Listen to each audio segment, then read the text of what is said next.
نحمده ونصلي على رسوله الكريم اما بعد فقد قال الله تبارك وتعالى كما ورد في سورة المجادلة اعوذ بالله من الشيطان الرجيم بسم الله الرحمن الرحيم ان الذين يحادون الله ورسوله كبتوا كما كبت الذين من قبلهم وقد انزلنا آیات بینات وللکافرین عذاب مہین صدق اللہ العظیم۔ جیسا کہ میں عرض کر چکا ہوں، سورہ حدید میں اللہ تعالیٰ کے لائق دیے ہوئے نظام عدل و قسط کے قیام کو، انبیاء کرام کی بعثت، کتابوں کے نزول اور جو میزان اللہ نے عطا فرمائی ہے اس کا مقصد قرار دیا گیا۔ ظاہر بات ہے کہ اس نظام عدل و قسط کو قائم کرنے کے لیے ایک جد و جہد، ایک سعی کرنی پڑے گی، اور اس میں یقیناً رکاوٹ ڈالی جائے گی ان لوگوں کی طرف سے کہ جو ایک غیر عادلانہ نظام میں مفادات اٹھا رہے ہوں، جن کو کہ کچھ پریولیجز حاصل ہوں۔ مثلا فرض کیجئے کسی معاشرے کے اندر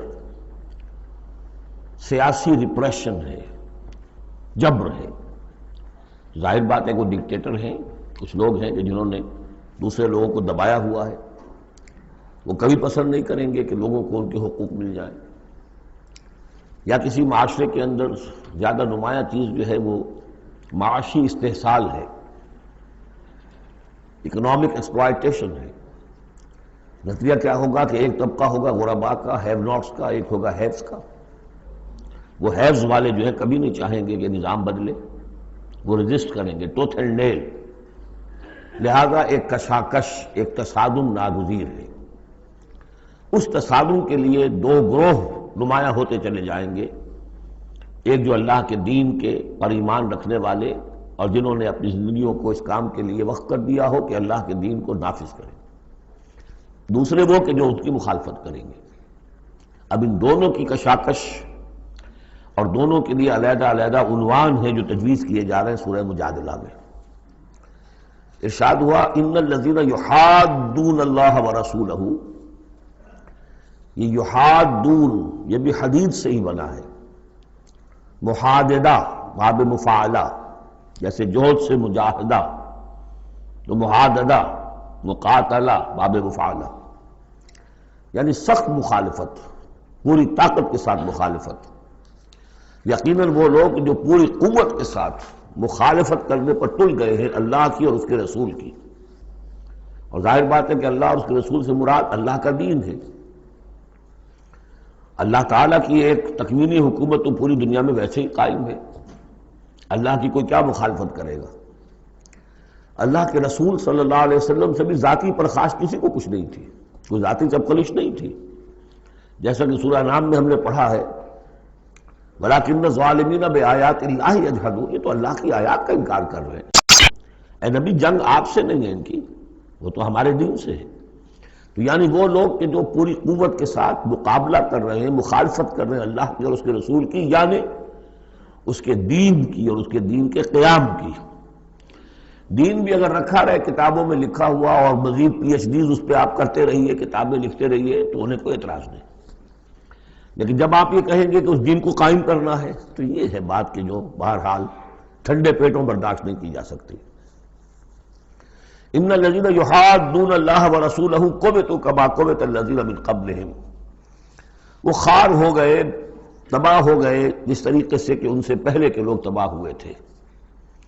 یعنی یہ کہ جیسے قوم فرعون تباہ ہوئی، قوم نوح تباہ ہوئی، قوم ہود تباہ ہوئی، جس نے بھی مخالفت کی اللہ کی اور اس کے رسول کی، ان کا جو انجام ہوا وہ تمہیں معلوم ہے۔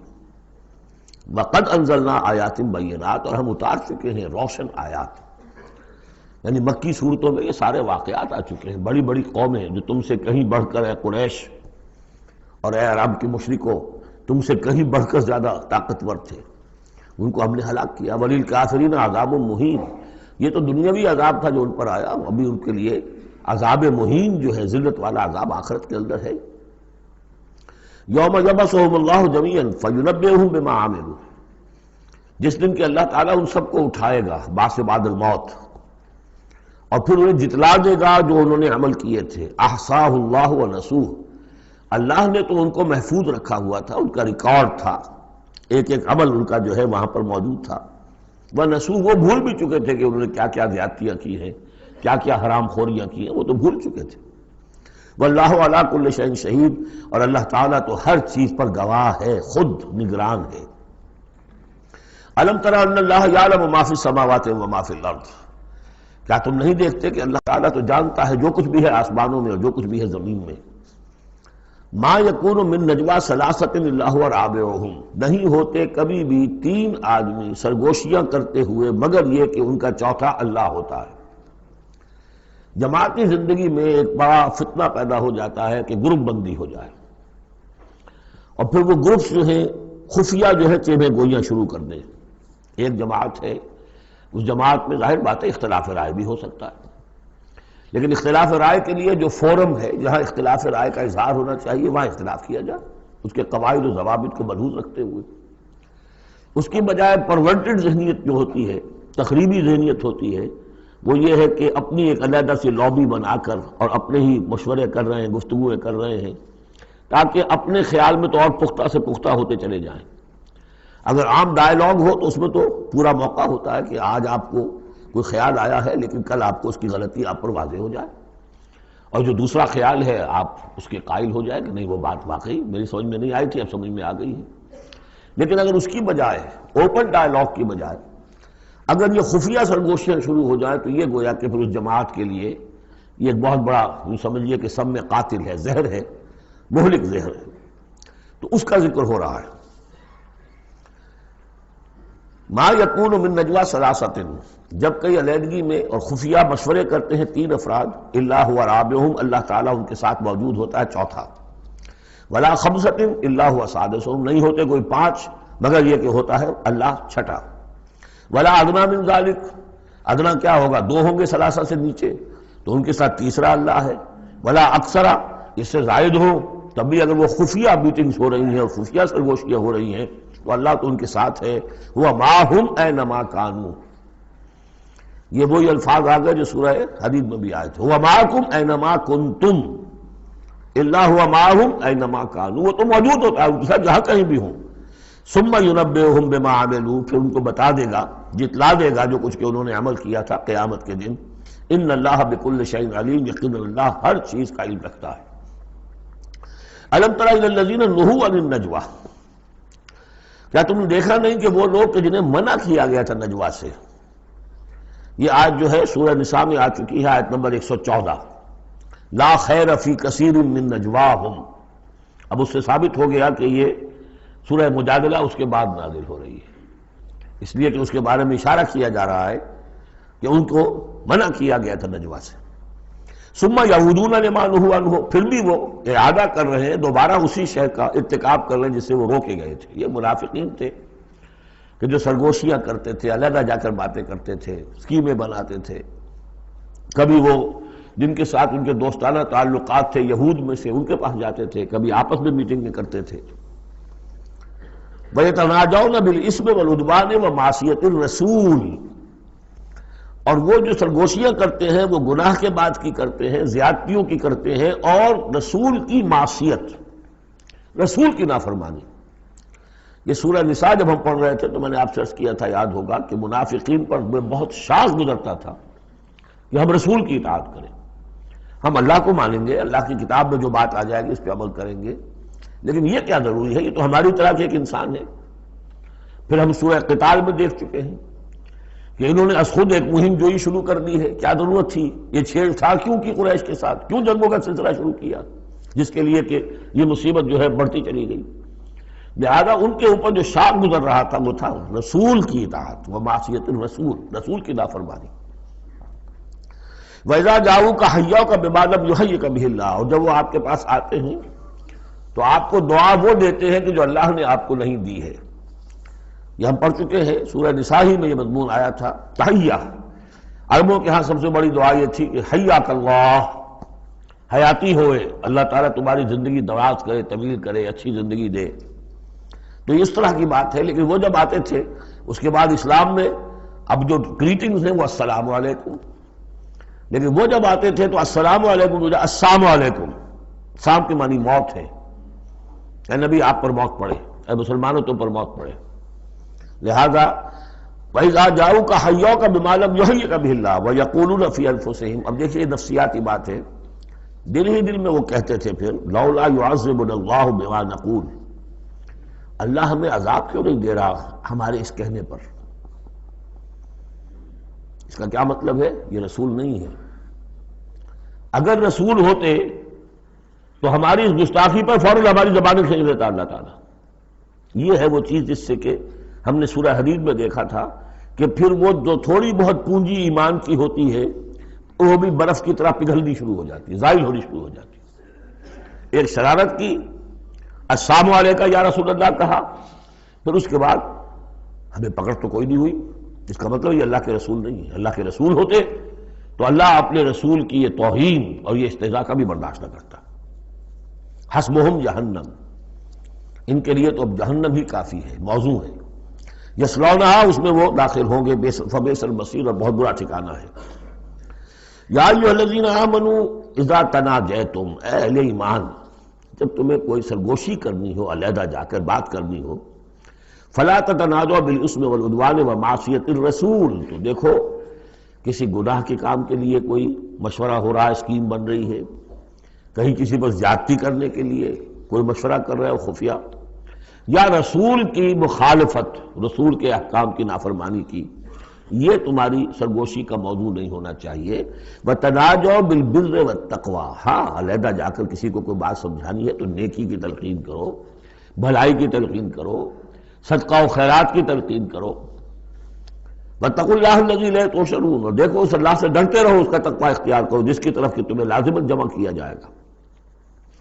اِنَّمَا النَّجْوَىٰ مِنَ الشَّيْطَانِ، یہ نجوہ جو ہے یہ شیطانی عمل ہے، یہ شیطان کا کام ہے، یہ اس کی تحریک پر اور اسی کی طرف سے اس کے لیے تمہیں موٹیویشن ملتی ہے۔ لِيَحْزُنَ الَّذِينَ آمَنُوا، تاکہ اہل ایمان جو ہے وہ رنجیدہ ہوں۔ ایک تو یہ کہ یہ ساری ان کی اسکیمیں جو ہوتی تھی وہ اسی لیے ہوتی تھی مسلمانوں کو نقصان پہنچائیں، ظاہر بات ہے کہ نقصان پہنچے گا وقتی اور عارضی طور پر، تو طبع بشری کی بنا پر کچھ نہ کچھ رنج اور افسوس تو ہوگا۔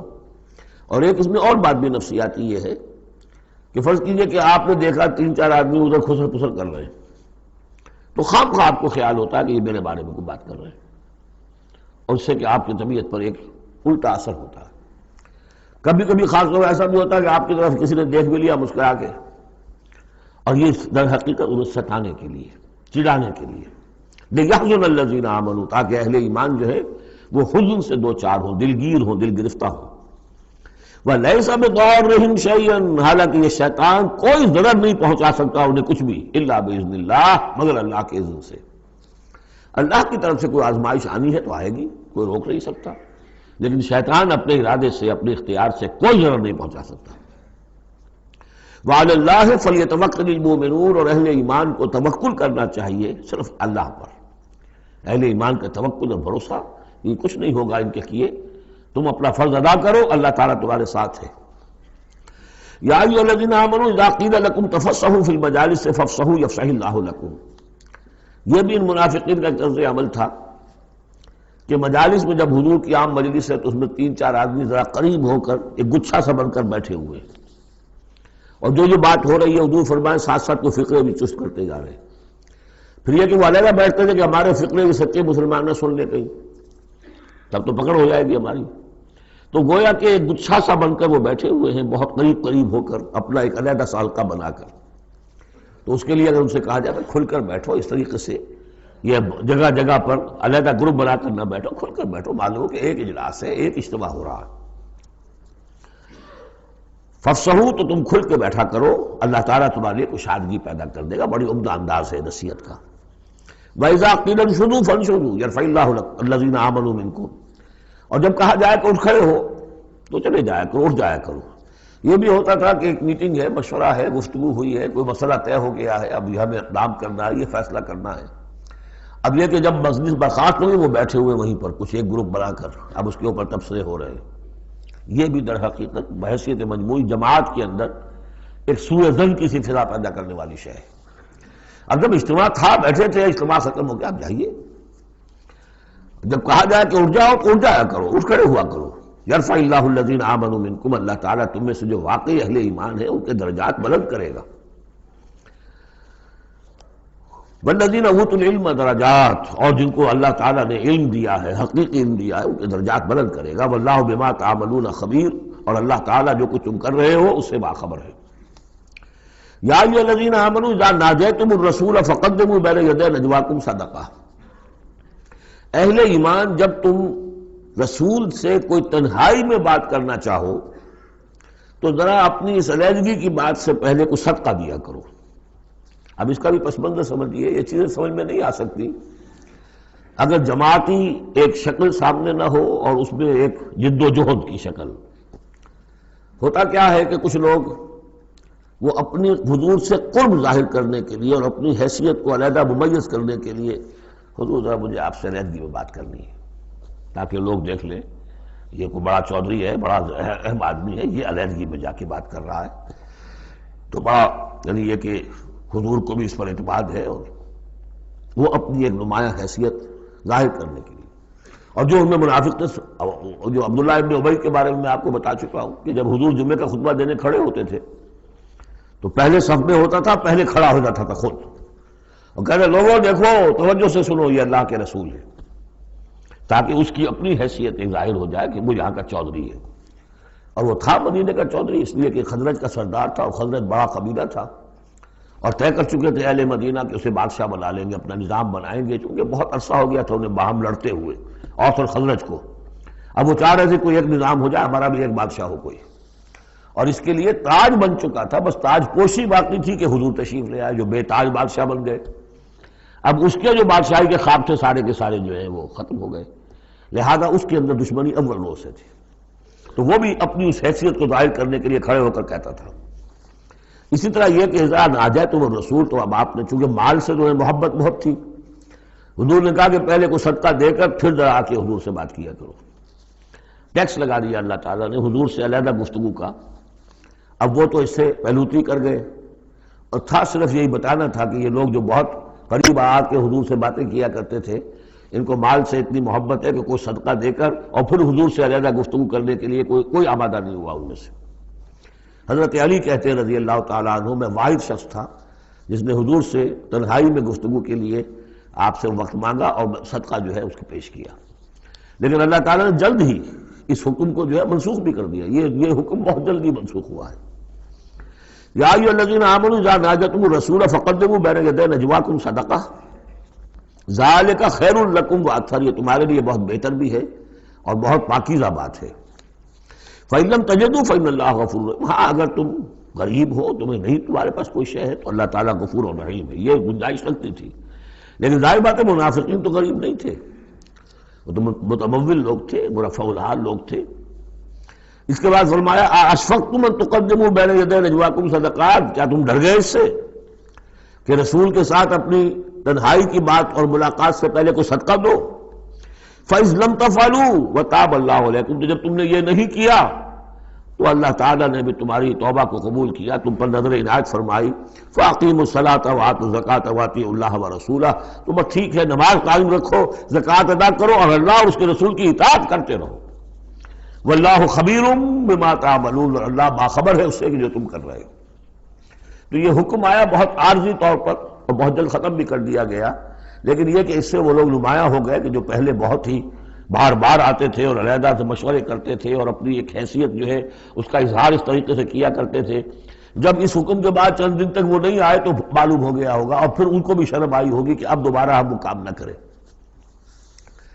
الم تر الی الذین تولوا قوما غضب اللہ علیہم، کیا تم نے غور نہیں کیا کہ وہ لوگ کہ جنہوں نے دوستی گانٹھی ہے ان سے کہ جن پر اللہ کا غضب ہے. یہاں مراد کون ہے؟ یہودی. یہودی کون ہے؟ مغضوب علیہم، جو لوگ ہیں مسلمانوں تم میں سے، چاہے اوس کے ہوں یا خزرج کے ہوں، جنہوں نے ان سے ابھی تک یارانے گانٹھے ہوئے ہیں، دوستیاں ہیں، حلیفی کے پرانے تعلقات کو ابھی تک نبھا رہے ہو. الم تر الی الذین تولوا قوما غضب اللہ علیہم ما هم منکم ولا منہم، وہ نہ تم میں سے ہے نہ ان میں سے. یہ منافقین کا یہ رول، لا الہ ہؤلاء ولا الہ ہؤلاء، مذبذبین بین ذالک کی سورہ نساء میں ہم پڑھ چکے ہیں. وَيَحْلِفُونَ عَلَى الْكَذِبِ وَهُمْ يَعْلَمُونَ، اور وہ جانتے بوجھتے جھوٹے حلف اٹھاتے ہیں، قسمیں کھاتے ہیں، جھوٹی قسمیں کھاتے ہیں.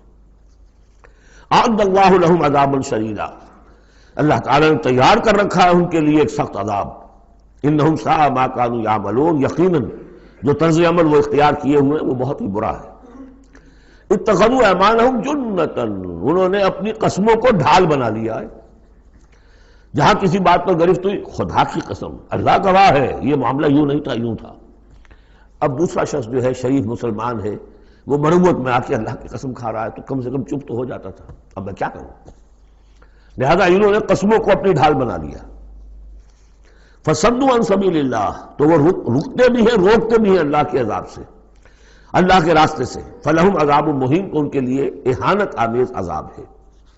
لن تغنی عنہم اموالہم ولا اولادہم من اللہ شیئا، ان کے کچھ کام نہیں آئیں گے، نہ ان کے اموال نہ ان کی اولادیں، من اللہ کے مقابلے میں کچھ بھی. اولئک اصحاب النار، یہ حقیقتاً جہنمی ہیں، ہم فیہا خالدون، اور اس میں ہمیشہ ہمیشہ رہیں گے. ایک بظاہر کون ہے؟ بظاہر تو محمد کے ماننے والے ہیں صلی اللہ علیہ وسلم. منافق کون تھے؟ اسلام کا دم بھرتے تھے، کہتے تھے ہم مسلمان ہیں. جو سورہ منافقون آئے گی اسی سلسلے میں، قسمیں کھاتے تھے. اذا جاءک المنافقون قالوا نشهد انک لرسول اللہ واللہ یعلم انک لرسولہ واللہ یشهد ان المنافقین لکاذبون. یہ منافق جو کہہ رہے ہیں جھوٹ کہہ رہے ہیں، حالانکہ بات تو کہہ رہے ہیں سچی ہے کہ آپ اللہ کے رسول ہیں. بات سچی کہہ رہے ہیں لیکن ہیں جھوٹے، اس لیے کہ ان کے دل میں آپ پر ایمان نہیں ہے. یوم یبعثہم اللہ جمیعا، جس دن کہ اللہ تعالیٰ ان سب کو اٹھائے گا.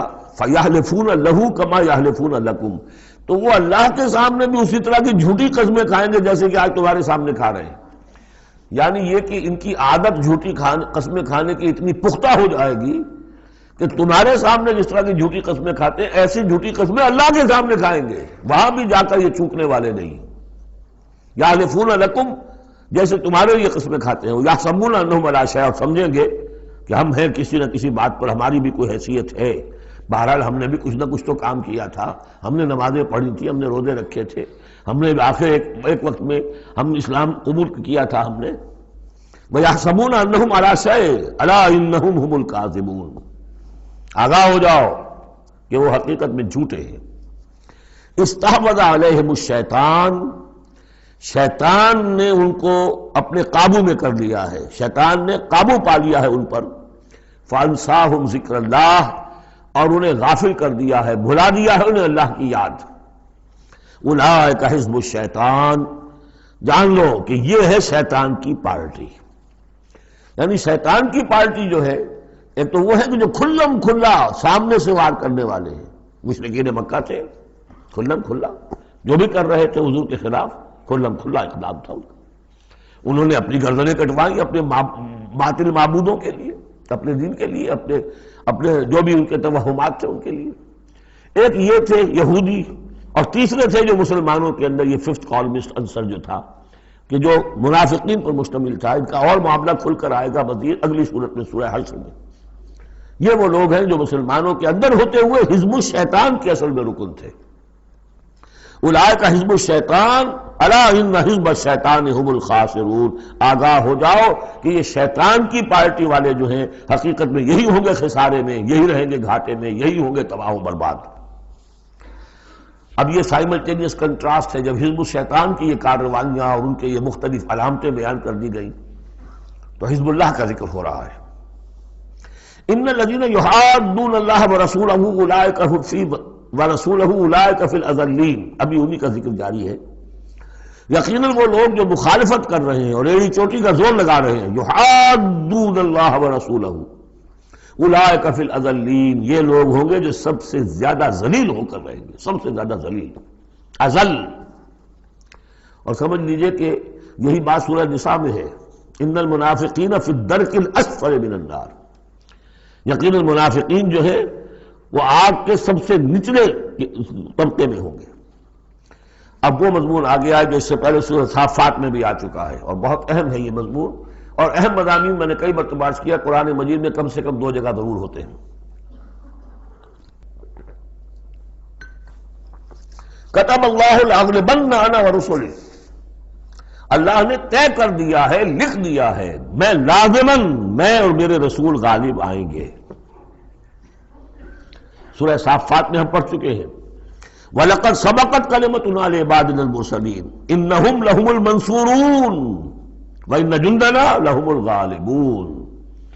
یہ بات تو ہماری طرف سے پہلے ہی سے طے شدہ ہے کہ جنہیں بھی ہم رسول بنا کر بھیجیں گے ان کے بارے میں ہمارا یہ قانون ہے، اٹل ہے۔ وَلَقَدْ سَبَقَتْ كَلِمَتُنَا لِعِبَادِنَا الْمُرْسَلِينَ إِنَّهُمْ لَهُمُ الْمَنْصُورُونَ، کہ یقیناً ان کی مدد کی جائے گی۔ وَإِنَّ جُنْدَنَا لَهُمُ الْغَالِبُونَ، وہ تو ہمارا لشکر ہے، حزب اللہ ہے، ہماری پارٹی ہے، رسول اور اس کے ساتھی وہ تو ہماری پارٹی ہے، ہمارا لشکر لازماً غالب آئے گا۔ یہاں بھی فرمایا ان الذین یحادون اللہ ورسولہ اولئک فی الاذلین، وہ تو نہایت ذلیل ہوں گے۔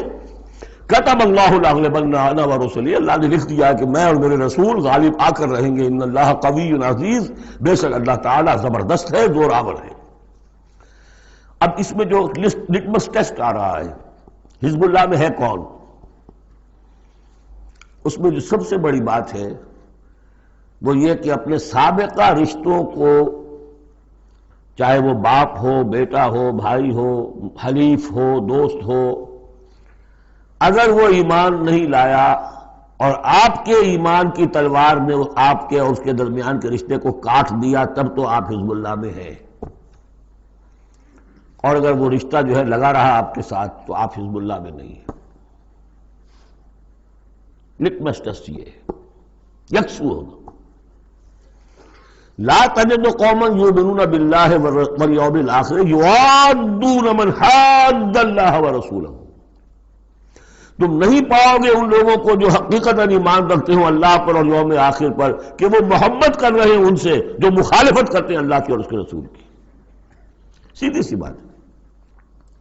ایک وہ کفار ہیں جو انرٹ ہوں، پیسو ہوں، آپ کے خلاف کوئی اقدام نہ کر رہے ہوں، اسلام کے خلاف کوئی، ان کا معاملہ علیحدہ ہو جائے گا، یہ سورہ ممتحنہ میں آئے گا۔ لیکن وہ لوگ جو ایکٹیو ہیں، ریزسٹ کر رہے ہیں، اسلام کے خلاف جدوجہد کر رہے ہیں، اگر ان کے ساتھ بھی کوئی دوستی کا رشتہ ہے تو پھر حزب اللہ سے آپ خارج ہو گئے۔ لا تجد قوما یؤمنون باللہ والیوم الآخر یوادون من حاد اللہ ورسولہ، نہیں پاؤ گے تم کسی بھی شخص کو جو ایمان رکھتا ہو اللہ پر اور یوم آخر پر کہ وہ محبت کی پیگیں بڑھا رہا ہو ان سے کہ جن کی مخالفت ہے اللہ سے اور اس کے رسول سے۔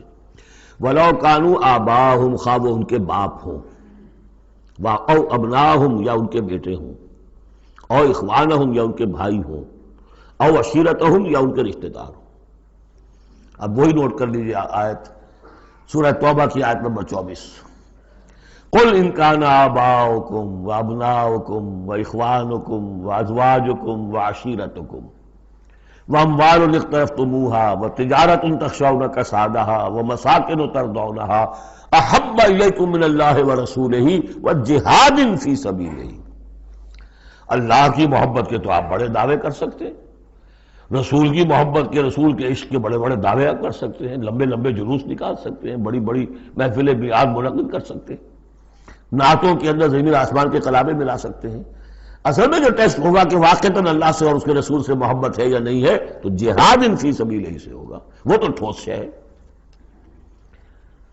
تو اگر وہ 8 چیزوں کی محبت ان 3 چیزوں کی محبت سے بڑھ گئی، فتربصوا، تو جاؤ انتظار کرو، حتی یاتی اللہ بامرہ، یہاں تک کہ اللہ اپنا فیصلہ سنا دے۔ واللہ لا یہدی القوم الفاسقین، اللہ ایسے ناہنجاروں کو ہدایت نہیں دیتا۔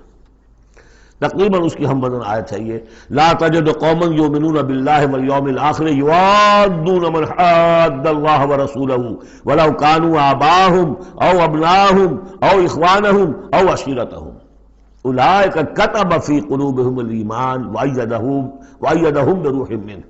یہ وہ لوگ ہیں جن کے دلوں میں اللہ نے ایمان لکھ دیا ہے۔ لکھ دینا کسی چیز کا پختہ کر دینا، طے کر دینا، لکھ دیا ہے، نقش فی الحجر، جیسے کہ پتھر میں لکیر ہو جائے، ایسا اللہ نے اس کو لکھ دیا ہے۔ وَأَيَّدَهُمْ بِرُوحٍ مِّنْهُ، اور پھر ان کی مدد کی ہے اللہ تعالیٰ نے اپنی طرف سے، اپنے غیب کے فیض سے، روح سے۔ اب یہ روح فرشتہ بھی ہو سکتا ہے یا اللہ تعالیٰ کی طرف سے الہام بھی ہو سکتا ہے۔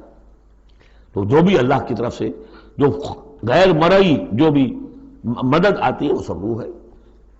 وَيُدْخِلُهُمْ جَنَّاتٍ تَجْرِي مِن تَحْتِهَا الْأَنْهَارُ خَالِدِينَ فِيهَا، اور وہ داخل کرے گا انہیں ان باغات میں جن کے دامن میں ندیاں بہتی ہوں گی اور جس میں وہ ہمیشہ ہمیشہ رہیں گے۔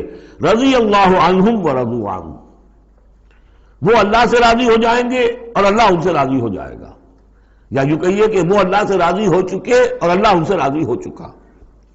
اولئک حزب اللہ، اب یہ آیا ہے کنٹراسٹ، وہ حزب الشیطان، یہ حزب اللہ۔ اولئک حزب اللہ، یہ ہے اللہ کی پارٹی، اللہ کی جماعت۔ الا ان حزب اللہ هم المفلحون، آگاہ ہو جاؤ کہ یقیناً اللہ کی جماعت جو ہے وہی فلاح پانے والی ہے، اللہ کی پارٹی ہی کے لیے آخری کامیابی ہے۔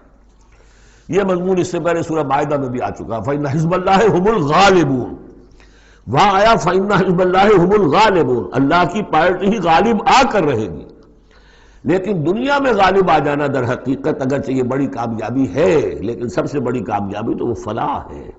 اولئک الا ان حزب اللہ هم المفلحون، وہ انہیں کو فلاح ملنے والی ہے کہ جو اللہ کی پارٹی سے متعلق ہوں گے۔ اللہم ربنا اجعلنا منہم، اللہم ربنا اجعلنا منہم، اللہم ربنا اجعلنا منہم، آمین یا رب العالمین۔ سورۃ الحشر، بسم اللہ الرحمن الرحیم۔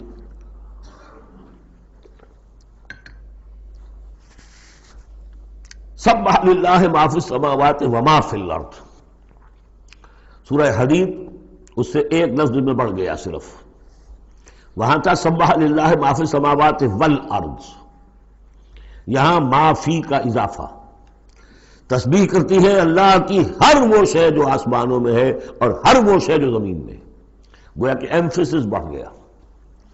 باقی وہی دو اسماء گرامی اللہ کے، وہو العزیز الحکیم، وہ العزیز ہے، زبردست ہے، اس کا اختیار مطلق ہے، اس میں کوئی چیکس اینڈ بیلنسز نہیں ہے، لیکن حکیم ہے، کمال حکمت والا۔ هو الذی اخرج الذین کفروا من اہل الکتاب من دیارہم لاول الحشر، اس میں اب یہ غزوہ بنی نذیر کا ذکر ہو رہا ہے۔ تین قبیلے تھے مدینے میں جب حضور تشریف لائے ہیں، بنو قینقاع، بنو نذیر، بنو قریظہ۔ سب سے پہلے ان تینوں سے معاہدہ ہو گیا۔ سب سے پہلے شرارت کی تھی غزوہ بدر کے فوراً بعد، وہ بنو قینقاع نے کی تھی۔ انہوں نے اپنے معاہدے کی خلاف ورزی کی، شرارتیں کی، تو حضور نے ان کو مدینے سے نکال دیا۔ دوسری باری آئی اس کی، یہ ہے بنو نذیر۔ غزوہ احد کے بعد، سن 3 میں غزوہ احد ہوا ہے، سن 4 میں ان یہ واقعہ پیش آیا ہے۔ انہوں نے، ان کا ایک سردار تھا کعب ابن اشرف، اس نے بڑی ریشہ دوانی شروع کی، قریش کے ساتھ سلسلہ جنبانی ہو رہا ہے، خود بھی گیا کسی طریقے سے، ہم تو ہماری جان زیق میں آ گئی ہے، محمد آ گئے وہاں پر، آپ کی قوم کے لوگ ہیں، اب آپ ہی ہمیں ہماری جان ان سے چھڑائیں اور آپ لوگ حملہ کریں، ہم اندر سے مدد کریں گے۔ لہذا یہ ساری ریشہ دوانی ہو رہی تھی۔ ایک مرتبہ حضور کو بلایا، کچھ معاملات میں گفتگو کرنی ہے، جہاں بیٹھے ہوئے تھے کسی دیوار کی سائے میں نیچے، اس کے اوپر سے ایک بڑی چکی کا پارٹ جو ہے پھینکا تاکہ حضور کو ہلاک کر دے۔ تو یہ ساری ان کی طرف سے ریشہ دوانیاں ہو رہی تھیں۔ اس کے بعد بالآخر حضور نے فیصلہ کیا اور ان کے خلاف اقدام کیا۔ ربیع الاول سن 4 میں محاصرہ کر لیا ان کا، 6 دن یا یہ کہ مختلف تعداد آئی ہے دنوں کی، یہ محاصرہ جاری رہا۔ ان میں ہمت نہیں ہوئی کہ یہ مقابلہ کرتے، بالآخر انہوں نے سرنڈر کر دیا اور طے یہ پایا کہ انہیں جانے کی اجازت ہوگی اور جو سامان بھی یہ یہاں سے لے جا سکے۔ تو اب یہ ظاہر بات ہے کہ ان کے مکان تھے، وہ مکان بھی وہ گرا رہے تھے، کیواڑ ہی لے جائیں، وہ جو اوپر کڑیاں لگی ہوئی ہیں وہی لے جائیں۔ تو یہ سب کے سب جو پورا قبیلہ ہے نکل گیا، جو سامان اٹھا کر لے جا سکتے تھے وہ لے گئے۔ وہ تیسرا معاملہ جو ہوا پھر وہ بنو قریظہ کا ہوا، وہ غزوہ احزاب کے بعد ہوا، وہ ہم پڑھ چکے ہیں سورہ احزاب کے اندر۔ اس طرح ایک ایک کر کے تینوں قبائل نے یہود کے وعدہ خلافی کی اور پھر وہ اپنے کیفر کردار کو پہنچے۔ یہ بنی نذیر کا معاملہ ہے۔ هو الذی اخرج الذین کفروا من اہل الکتاب من دیارہم، وہی ہے جس نے نکال باہر کیا ان کافروں کو جو اہل کتاب میں سے تھے ان کے گھروں سے، لاول الحشر، پہلے جمع ہونے کے وقت۔ یعنی مسلمان بھی سمجھتے تھے کہ اتنی آسانی سے نہیں ہوگا معاملہ، جنگ ہوگی، یہ سامنے آئیں گے، میدان میں آئیں گے، جنگ ہوگی، خونریزی ہوگی، ان لوگوں کی بھی بڑی بڑکیں تھیں پہلے، تو بہت بڑکیں مارتے تھے کہ ہم یہ کر دیں گے وہ کر دیں گے۔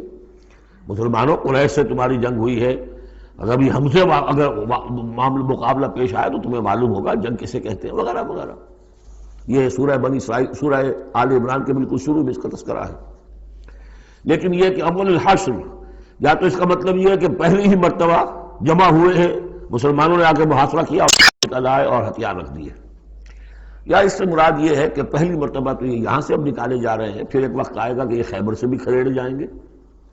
حضرت عمر کے زمانے میں تو جزیرہ نما عرب کو خالی کرا دیا گیا عیسائیوں سے اور یہودیوں سے۔ پھر ایک اور حشر ہونے والا ہے، وہ قیامت کا حشر ہے۔ تو اول الحشر یہ ہے جو ہوا ہے، ان کے ساتھ پیش آیا۔ ما ظننتم ان یخرجوا، مسلمانوں تمہارا بھی گمان یہ نہیں تھا کہ وہ نکل جائیں گے اتنی آسانی سے۔ وظنوا، اور ان کا بھی یہ یقین تھا، انہم مانعتہم حصونہم، کہ ان کے جو قلعے ہیں وہ انہیں بچا لیں گے، ان کی حفاظت کریں گے، من اللہ، اللہ سے۔ فَأَتَاهُمُ اللَّهُ مِنْ حَيْثُ لَمْ يَحْتَسِبُوا، تو اللہ نے تو ان پر حملہ کیا وہاں سے جہاں سے انہیں گمان ہی نہیں تھا، یعنی ان کے دلوں میں روب ڈال دیا۔ باہر سے کچھ کرنے کی ضرورت نہیں اللہ کو، اللہ نے ان کے دلوں میں خوف پیدا کر دیا۔ وَقَذَفَ فِي قُلُوبِهِمُ الرُّعْبَ، ان کے دلوں میں اللہ تعالیٰ نے روب جو ہے وہ ڈال دیا۔ یخربون بیوتہم، اب دیکھ لو وہ خود اپنے گھر جو ہیں ان کی تخریب کر رہے ہیں، توڑ رہے ہیں، کوئی کیواڑ نکالنے کو، کچھ کھڑکی نکالنے کو، کوئی چوکٹ نکالنے کو، کوئی اور اوپر کے جو ہے کڑیاں اور شتیر لے جانے کے لیے۔ یخربون بیوتہم بایدیہم، اپنے ہاتھوں سے بھی تخریب ہو رہی ہے، وایدی المومنین، اور اہل ایمان کے ہاتھوں سے بھی۔ فاعتبروا یا اولی الابصار، تو اے آنکھوں والو عبرت حاصل کرو۔ یہ گویا کہ سنایا جا رہا ہے بنو قریظہ کو بھی، جب تم رہ گئے ہو ایک رہ گیا، عبرت حاصل کرو۔ وَلَوْلَا أَن كَتَبَ اللَّهُ عَلَيْهِمُ الْجَلَاءَ، اگر اللہ تعالیٰ نے پہلے سے یہ لکھ نہ دیا ہوتا کہ ان کو جلا وطن کیا جائے گا، لَعَذَّبَهُمْ فِي الدُّنْيَا، تو انہیں اور سخت عذاب دیتا دنیا کی زندگی میں۔ وَلَهُمْ فِي الْآخِرَةِ عَذَابُ النَّارِ، اور آخرت میں تو ان کے لیے آگ کا عذاب ہے ہی۔ ذَلِكَ بِأَنَّهُمْ شَاقُّوا اللَّهَ وَرَسُولَهُ، یہ اس لیے کہ انہوں نے اللہ اور اس کے رسول سے مخالفت کی، زدم زدہ کی۔ وَمَن يُشَاقِّ اللَّهَ فَإِنَّ اللَّهَ شَدِيدُ الْعِقَابِ، اور جو اللہ کے ساتھ، تو اس کے ساتھ زدم زدہ کرے، اللہ کے ساتھ اللہ کی مخالفت پر کمر کس لے، تو تم سن لو کہ اللہ تعالیٰ تو پھر سزا دینے میں بہت سخت ہے۔ مَا قَطَعْتُم مِّن لِینَةٍ أَوْ تَرَكْتُمُوهَا قَائِمَةً عَلَىٰ أُصُولِهَا، جو بھی تم نے لینا، یہ ایک خاص قسم کے کھجور کا درخت ہوتا تھا لینا، ان کے جو یہ گڑھیاں تھیں، ان کے جو مکان تھے، حویلیاں تھیں، ان کے چاروں طرف جو ہے کھجوروں کے اس طرح کی باڑ سی جیسے لگی ہوئی تھی، ایک طرح کی فصیل کھجوروں کا درخت گھنے۔ تو جب مسلمانوں نے محاصرہ کیا تو بعض جگہوں سے انہوں نے کھجور کے یہ درخت کاٹے، اس لیے کہ حملہ کرنے کے لیے پھر کھلی جگہ چاہیے تھی۔ تو انہوں نے پھر پروپیگنڈا بنایا، اسکینڈل بنا دیا، دیکھو یہ اللہ کے رسول بنے پھرتے ہیں اور یہ اہل ایمان اور یہ درخت کاٹ رہے ہیں۔ تو یہاں اللہ تعالیٰ نے اہل ایمان کے اس اقدام کی طرف اس کا جواز عطا فرمایا ہے کہ یہ تم نے صحیح کیا، تو غلط کام نہیں کیا۔ مَا قَطَعْتُم مِّن لِینَةٍ أَوْ تَرَكْتُمُوهَا، تم نے جو بھی وہ کھجور کے درخت کاٹے یا جو بھی تم نے چھوڑ دیے انہیں، قائمۃ علی اصولها، جو اپنی جڑوں پر کھڑے ہوئے ہیں اب بھی، فبإذن اللہ، یہ سب اللہ کے اذن سے ہوا ہے۔ یعنی اللہ کے رسول صلی اللہ علیہ وسلم نے اگر نہیں روکا ہے تو ان کا نہ روکنا گویا کہ اللہ کی طرف سے اس کی ایک منظوری اور اس کی طرف سے اللہ تعالیٰ کی طرف سے امپلائڈ جو ہے اس کی سینکشن ہے۔ مَا قَطَعْتُم مِّن لِینَةٍ أَوْ تَرَكْتُمُوهَا قَائِمَةً عَلَىٰ أُصُولِهَا فَبِإِذْنِ اللَّهِ وَلِيُخْزِيَ الْفَاسِقِينَ، اور یہ اس لیے تھا تاکہ فاسقوں کو اللہ تعالیٰ رسوا کرے اور ذلیل و خوار کرے۔ اب اس سورہ مبارکہ کا یہ ایک اہم ترین مضمون آ رہا ہے، اور وہ ہے فے کا مال۔ مال غنیمت، جب جنگ ہو اور جنگ کے نتیجے میں جو بھی مال ملے وہ مال غنیمت ہے، اس کا حکم سورہ انفال میں آ چکا۔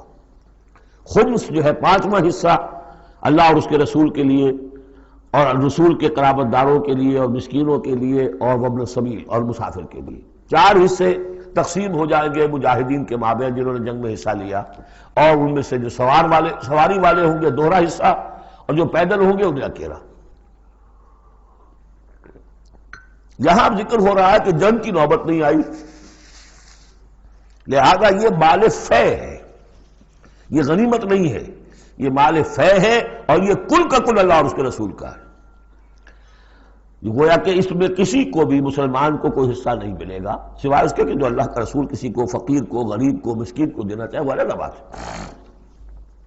وما افاء اللہ علی رسولہ، اور جو مال کے ہاتھ لگا دیا ہے اللہ نے اپنے رسول کے، منہم ان سے یعنی بنو نذیر سے، فما اوجفتم علیہ من خیر ولا رکاب، تو دیکھو اے مسلمانوں تم نے ان پر نہیں دوڑائے نہ اپنے گھوڑے نہ اونٹ، ولیکن اللہ یسلط رسلہ علی من یشاء، یہ تو اللہ کی حکمت ہے، مشیت ہے، اس کی قدرت ہے، اللہ تعالیٰ مسلط کر دیتا ہے اپنے رسولوں کو جس پر چاہتا ہے۔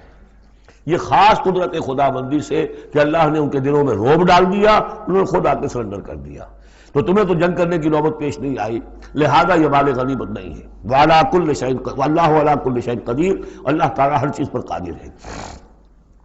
اب یہ حکم آ رہا ہے، ما افاء اللہ علی رسولہ من اہل القریٰ، جو مال بھی ہاتھ لگا دے اللہ اپنے رسول کے ان تمام بستی والوں سے، فللہ وللرسول ولذی القربى والیتامى والمساکین وابن السبیل، اس کا جو مصرف ہے وہ یہ کہ اللہ اور اس کا رسول، اس سے مراد ہے اسلامی ریاست، پھر رسول کے اپنے اخراجات، اپنی ازواج مطہرات کا دار نفقہ، اپنا جو ذمہ داریاں ہیں معاشرتی، پھر رسول کے قرابت دار، ظاہر بات ہے ذی القربیٰ جو ہے وہ عام آدمی کے بھی قرابت دار ہیں، ان کے ساتھ حسن سلوک ہوتا ہے، تو رسول کے بھی تو قرابت دار ہیں، اور رسول کا کوئی اور ذریعہ معاش تو ہے نہیں۔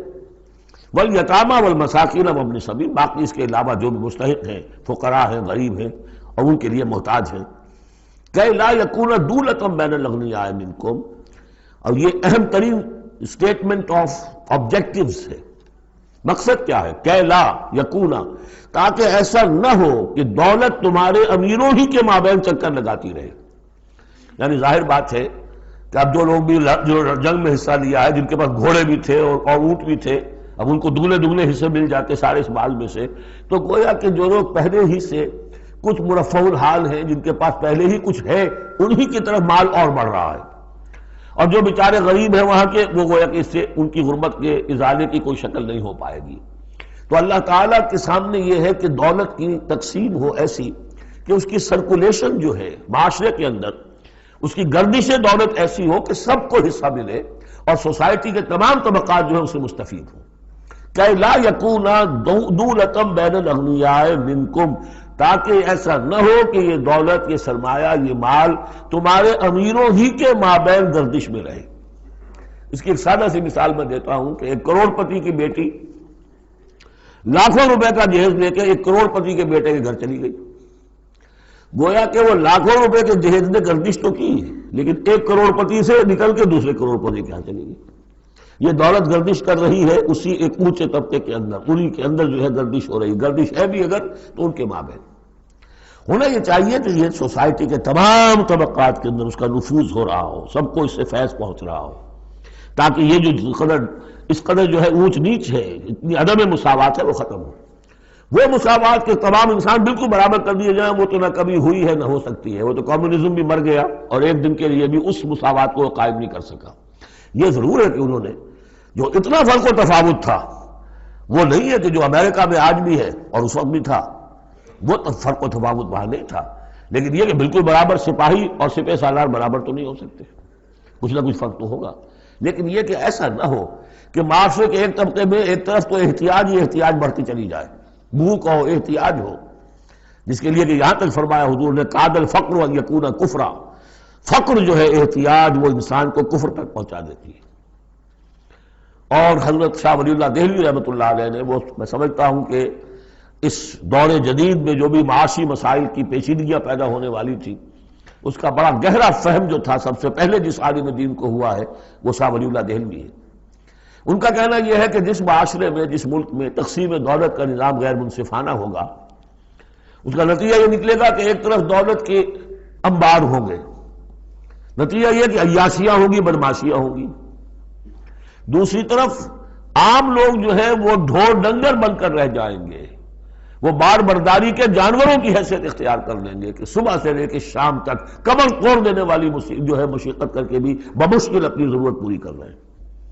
تو گویا کہ یہ غیر مساوی نظام تقسیم دولت جو ہے یہ دو دھاری تلوار ہے، ادھر بھی کاٹ رہی ہے ادھر بھی کاٹ رہی ہے، جدھر ایکومولیشن آف ویلتھ ہو رہی ہے ادھر عیاشیاں ہیں، بدماشیاں ہیں، ادھر جو بھی کچھ ہو رہا ہے اللہ تللے ہیں، نمود و نمائش کے لیے خرچ کیا جا رہا ہے، اس سے اور جو ہے دل پھٹ رہے ہیں۔ کسی بڑے سیٹ صاحب کی بیٹی کی شادی ہے اور پوری کوٹھی بقعہ نور بنی ہوئی ہے، ایک ایک پتے کے ساتھ انہوں نے لگا رکھا ہے ایک ایک بلب، اور دوسری طرف اس سیٹ کا کوئی نہ کوئی شوفر بھی ہے، کوئی اس کا کھانا پکانے والا ہے، کوئی چوکی دار ہے، کوئی مالی ہے، اور اس کے گھر میں بچی جو ہے بوڑھی ہو رہی ہے اور اس کا ہاتھ پیلا نہیں ہو سکتا، اس لیے کچھ نہیں ہے اس کے پاس۔ تو ان ملازمین کے دل میں ان کی محبت پیدا ہوگی یا نفرت پیدا ہوگی؟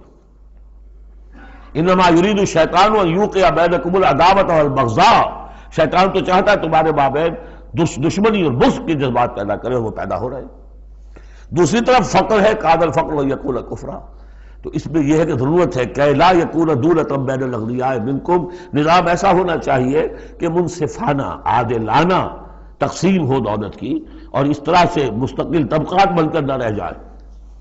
وما آتاکم الرسول فخذوہ، اب ظاہر بات ہے کہ اس وقت فوری طور پر تو بڑا دھکا لگا ہوگا نا، اوس اور خزرج کے مسلمان جو تھے وہ جب آئے تھے محاصرہ کیا تھا، توقع انہیں یہ ہوگی کہ مال غنیمت میں سے ہمیں ملے گا، تو فوری طور پر یہ سمجھ لیں آخر انسان تھے، فرشتے تو نہیں تھے نا، تو انہیں یقیناً کو ایک دھکا سا لگا ہوگا، شوق پہنچا ہوگا، لہذا اب اس کے لیے جو بھی ایک ایمان کو ان کے جو ہے اپیل کیا جا رہا ہے، وما آتاکم الرسول فخذوہ، اور دیکھو جو رسول تمہیں دے دے وہ لے لو، وما نہاکم عنہ فانتہوا، اور جس چیز سے روک دے رک جاؤ، واتقوا اللہ، اللہ کا تقوی اختیار کرو، ان اللہ شدید العقاب، اللہ تعالیٰ سزا دینے میں بہت سخت ہے۔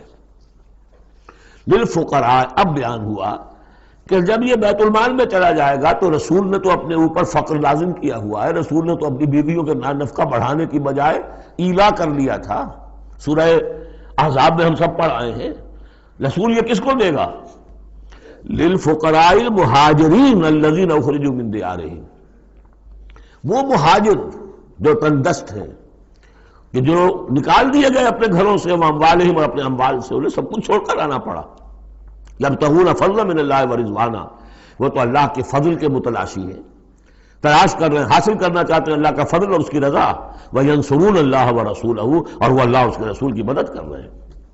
وَلِيَعْلَمَ اللَّهُ مَنْ يَنْصُرُهُ وَرُسُلَهُ بِالْغَیب، یہ ہم پڑھ چکے ہیں، اللہ دیکھنا چاہتا ہے کون ہے وہ جو اللہ کی مدد کرتے ہیں اور اللہ کے رسول کی مدد کرتے ہیں غیب میں ہونے کے باوجود۔ تو یہ لوگ جو ہے جان ہتھیلیوں پر رکھ کر آ گئے، مکے کو انہوں نے چھوڑ دیا، اپنے گھر بار وہاں چھوڑے ہوئے ہیں، اپنے بال بچوں کو چھوڑا ہوا ہے، تو ان کے لیے کوئی چیز نہیں ہے، تو اب اس میں سے مال فے میں سے ان کا حصہ ہوگا۔ للفقراء المہاجرین الذین اخرجوا من دیارہم واموالہم ویبتغون فضلا من اللہ ورضوانا وینصرون اللہ ورسولہ اولئک هم الصادقون، یقیناً وہ لوگ سچے ہیں، انہوں نے اپنا سچا ہونا ثابت کر دیا، صادق الایمان ہونے کا ثبوت دے دیا۔ والذین تبوؤا الدار والایمان من قبلہم، اور جو لوگ گھروں میں آباد تھے اور جن کو پاس ایمان بھی تھا ان سے پہلے، یعنی ان کے آنے سے پہلے، یعنی انصار مدینے میں جو پہلے سے آباد تھے اور ان کے دلوں میں بھی ایمان پیدا ہو چکا تھا، وہ جب یہ مہاجرین آئے ہیں تو ان کا طرز عمل کیا تھا؟ جن کے دلوں میں ایمان تھا، یحبون من ہاجر الیہم، انہوں نے قطعاً گراں نہیں محسوس کیا کہ یہ ہجرت کر کے لوگ آ گئے ہیں، ہماری معیشت پر بوجھ بن جائیں گے، ہمارے لیے جو ہے یہ آبادی جو ہے اتنی بڑی اور بڑھ رہی ہے، ان کے پاس کوئی دولت نہیں ہے، سرمایہ نہیں ہے، کوئی انویسٹمنٹ نہیں کر سکتے، تو بجائے اس کے کہ وہ یہ محسوس کریں کہ ہمارے اوپر تو یہ بہت بڑا بوجھ آ گیا، یحبون من ہاجر الیہم، وہ تو محبت کرتے ہیں ان سے جنہوں نے ہجرت کی ہے، ان کی طرف آئے ہیں ان کے ہاں، ولا یجدون فی صدورہم حاجۃ مما اوتوا، اور وہ نہیں پاتے اپنے سینوں کے اندر کوئی بھی حاجت، کوئی تنگی اس چیز پر کہ جو انہیں دی جا رہی ہے، کہ انہیں کیوں دیا جا رہا ہے، نہیں ہوگا، اس لیے کہ ان کے دلوں میں ایمان ہے، اللہ تعالیٰ نے ان کو ایمان کی دولت سے بہرہور کیا ہے۔ یہ جیسا کہ میں نے عرض کیا کہ انصار میں سے جن حضرات کو توقع تھی کہ اب یہ سارا مال و اسباب جو چھوڑ کر گئے ہیں بنو نذیر، اس میں سے ہمیں بھی حصہ ملے گا، اور جب یہ طے ہو گیا کہ یہ سارا مال فے ہے، یہ مال غنیمت ہے ہی نہیں، تو آخر فوری طور پر تو ایک دھکا سا لگا ہوگا۔ یہ ساری آیات در حقیقت ان کی تشفی کے لیے، تسکین کے لیے، ان کے جذبہ ایمان کو اپیل کرتے ہوئے اللہ اور اس کے رسول کے حوالے سے بات کی جا رہی ہے، اور جو بھی ان کے اندر ایمان تھا در حقیقت اس کا اعتراف کرتے ہوئے کہ والذین تبوؤا الدار والایمان من قبلہم یحبون من ہاجر الیہم، وہ تو محبت کرتے ہیں ان لوگوں سے جو ہجرت کر کے ان کے ہاں آ گئے ہیں، ولا یجدون فی صدورہم حاجۃ مما اوتوا، اور انہیں ہرگز کوئی تنگی محسوس نہیں ہوتی اس معاملے پر کہ جو انہیں دیا جا رہا ہے مہاجرین کو۔ وَيُؤْثِرُونَ عَلَىٰ أَنفُسِهِمْ وَلَوْ كَانَ بِهِمْ خَصَاصَةٌ، اور وہ تو اپنے اوپر ترجیح دیتے ہیں دوسروں کو خواہ ان کے اپنے اوپر تنگی ہو۔ یعنی انصار بھی سب کے سب جو ہے وہ دولت مند تو نہیں تھے، ان میں بھی غریب بھی تھے، لیکن یہ کہ چاہے وہ خود تنگ دست ہوں، لیکن یہ کہ وہ دوسروں کو ترجیح دیتے ہیں۔ انہوں نے اپنے مہاجر بھائیوں کے لیے ایثار کیا ہے، قربانی کی ہے۔ ایثار جو ہے اس کے معنی ہوتی ہے ترجیح کرنا، کسی کو مقدم رکھنا۔ یؤثرون علی انفسہم ولو کان بہم خصاصہ، اپنے اوپر ان کو ترجیح دے رہے ہیں اگرچہ ان کے اپنے ہاں بھی تنگ دستی ہے، خواہ ہو ان کے ہاں تنگ دستی۔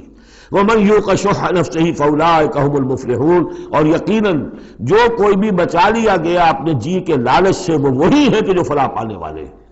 یہ ترغیب و تشویق ہے انصار کے لیے کہ جن کو گویا کہ اس مال فے سے ان آیات کی روح سے بالکل محروم قرار دے دیا گیا، الا یہ کہ ان کے ہاں جو یتامہ ہو، مساکین ہو، ان کے لیے تو ظاہر بات ہے کہ وہ حصہ موجود ہے۔ اب جو آیت آ رہی ہے اس حصے کی وہ یہ ہے، بہت عظیم آیت اس پہلو سے ہے کہ اسی سے استدلال کیا حضرت عمر نے رضی اللہ تعالیٰ عنہ ہماری تاریخ کے ایک بہت اہم موقع پر، جبکہ خاصا اختلاف بھی اس میں پیدا ہو گیا تھا۔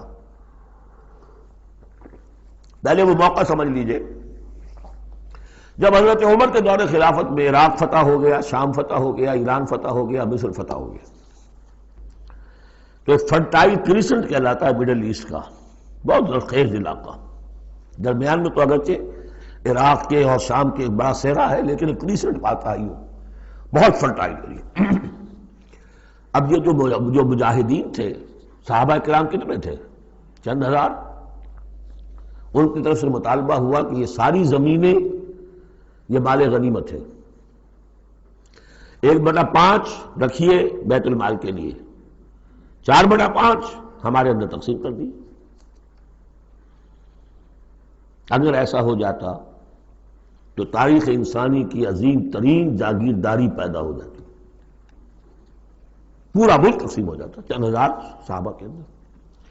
اس سے بھی آگے بڑھ کر اس میں امپلائڈ یہ بھی تھا کہ ان ملکوں کی تمام آبادی ہماری غلام ہے، تقسیم کر دیجئے انہیں۔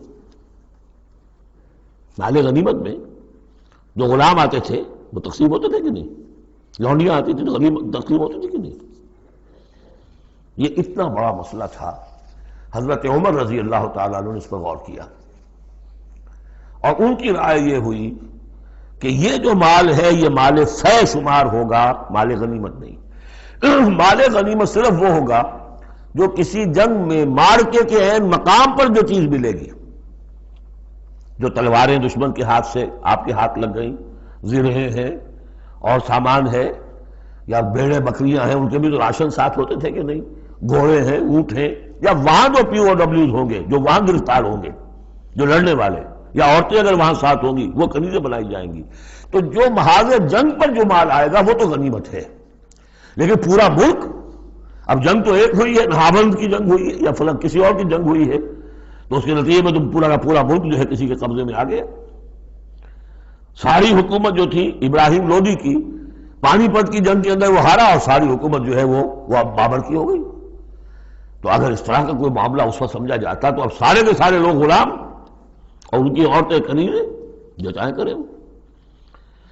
اب اس پر جب حضرت عمر کی یہ رائے ہوئی، اور اس کے لیے دلیل یہ لائے تھے کہ انہوں نے فرمایا کہ یہ جو فے کا حکم چلا آ رہا ہے، اس میں ایک تو فرمایا گیا ما افاء اللہ علی رسولہ من اہل القری فللہ وللرسول ولذی القربى والیتامى والمساکین وابن السبیل۔ اگلی آیت میں فرمایا للفقراء المہاجرین الذین اخرجوا من دیارہم واموالہم۔ اسی کے ساتھ جوڑا انہوں نے اس آیت کو والذین جاؤوا من بعدہم، جو اور بعد میں آئیں گے۔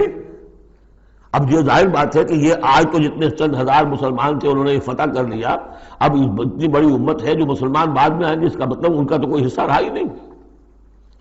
یہ بیت المال کے حصہ کی ملکیت قرار پائیں گی ساری زمینیں، تاکہ یہ امت مسلمہ کی ایک کلیکٹیو ملکیت ہو، collective ownership of the whole Muslim ummah, تاکہ اس سے جو بیت المال کے اندر خراج آئے گا اس خراج سے تمام مسلمانوں کی بہبود، اور یہ کہ اللہ کے دین کی آگے نشر و اشاعت، اس کا ایک مکمل نظام، اور جو ہماری حدیں ہیں اور سرحدوں کے اوپر جو ہے فوجی پہرا، اس کے لیے باقاعدہ فوج رکھنا، اس کے لیے مسلسل جو ہے آمدنی چاہیے، اس سب کے لیے حضرت عمر نے کہا کہ یہ مال فے قرار پائے گا ان لوگوں کی اس آیت کی روح سے، کہ اس میں حق صرف انہی کا نہیں ہے کہ جو اس وقت ہیں، والذین جاءوا من بعدہم، وہ جو لوگ ان کے بعد آئیں گے ان کا بھی اس کے اندر حق ہے۔ اس آیت سے انہیں استدلال کیا رضی اللہ تعالی عنہ۔ اور یہ بھی میں آپ کو بتا دوں کہ صحابہ میں سے بڑے اہم صحابہ نے حضرت عمر سے اختلاف کیا، ان کا نہیں یہ مال غنیمت تقسیم کیجیے۔ پھر یہ کہ ایک باقاعدہ جو ہے ایک کمیشن بنایا گیا، اس میں کچھ اوس کے، کچھ انصار اور کچھ جو ہے خزرج کے، ان کو ایک کمیشن بنایا گیا، انہوں نے غور کیا، سب کی بات سنی، اور پھر حضرت عمر رضی اللہ تعالیٰ عنہ کی رائے کے مطابق انہوں نے فیصلہ دیا، اور اسی پر پھر اجماع ہو گیا۔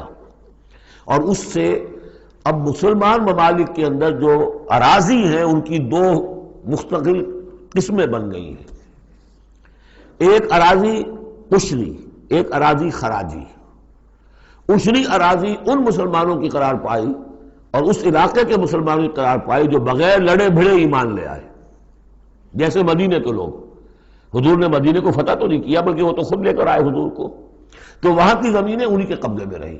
عشری زمین قبضے میں ہوتی ہے، ملکیت ہوتی ہے مسلمان کی، اس میں سے عشر ہوگا پیداوار کا 10واں حصہ یا 20واں حصہ۔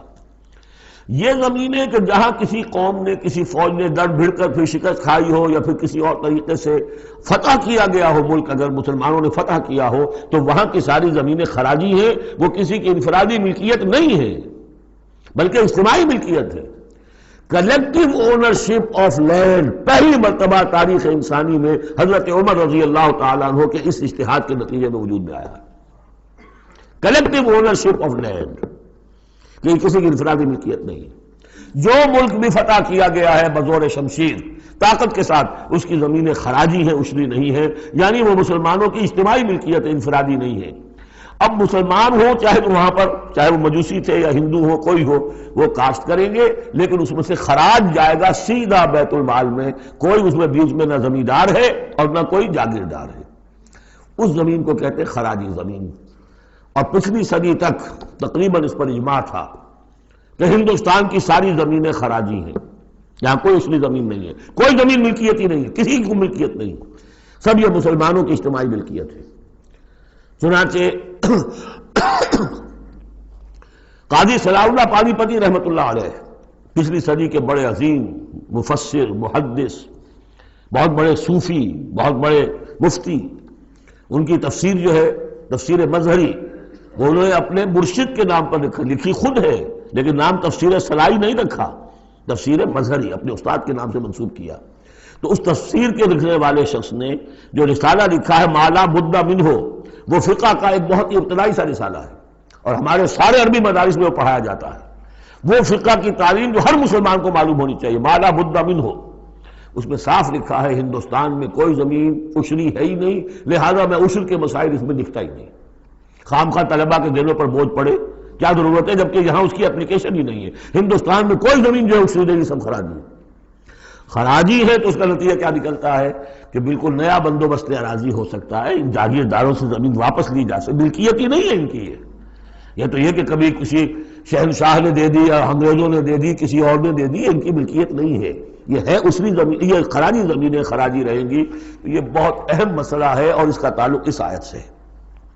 والذین جاءوا من بعدهم یقولون ربنا اغفر لنا ولاخواننا الذین سبقونا بالایمان، وہ یہ کہتے ہیں پروردگار ہمیں بھی بخش دے اور ہمارے ان بھائیوں کو بھی بخش دے جو ایمان میں ہم سے سبقت لے گئے، ہم سے پہلے تھے۔ ولا تجعل فی قلوبنا، اور ہمارے دلوں میں مت پیدا کر غلا، کوئی بھی کدورت، کوئی بھی بیر، للذین آمنوا، ان لوگوں کے لیے جو صاحب ایمان ہو۔ ربنا انک رؤوف الرحیم، پروردگار تو رؤوف ہے اور رحیم ہے۔ بارک اللہ لی ولکم فی القرآن العظیم ونفعنی وإیاکم بالآیات والذکر الحکیم۔